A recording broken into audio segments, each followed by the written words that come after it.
Hi love love. First of all, thank you so much po dahil dumating ka sa buhay ko. Thank you dahil nakilala kita. And I know na mas marami pa po tayong pagdadaanan at sa loob po ng isang buwan na panliligaw ko po sa iyo na marami na rin tayo na pagdaanan, nag-aaway, nagkakatampuhan, nagkakaroon ng misunderstanding. At the same time, nakukulangan din po tayo ng time sa isa't isa. Kasi po, busy ka po, busy rin po ako. And kahit na ganun po yung nangyayari sa atin, is nagagawa po natin ng paraan yung mga ganung bagay. Kapag may tampuhan po tayo, alam ko naman po na hindi po natin hahayaan na tumagal yung tampuhan natin. And alam mo naman po na kung gaano kita kamahal. Mahal na mahal na mahal po kita. Alam na alam mo po yan, love love.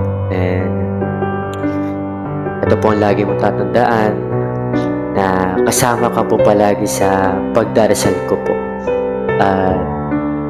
Ingat ka po palagi dyan. At marami pa po tayong pangarap sa isa't isa. Naalala mo po ba na sabi ko po sa iyo na pagtapos ko po mag-aral, magtatrabaho po ako at pupunta po ako sa iyo sa Thailand. Susundan po kita dyan. And yun, sana magtagal po tayo at magkaroon po tayo ng maraming memories. Mahal na mahal na mahal po kita, love love. And I know na masyado pa tayo mabilis, pero I promise to you na hindi po kita sasaktan. Hindi rin po kita iiwanan. Mahal na mahal po kita. Pangako ko po yan sa love love.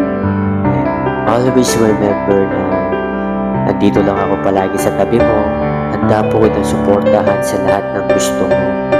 And oo, na nagkukulang po ako sa iyo ng oras. Pero lagi po ako gumagawa ng paraan para makabawi po ako sa iyo. Yun lang, love love. Mahal na mahal kita. Isang tanong lang po ang gusto kong itanong sa iyo, love love. Will you be my girlfriend, love love?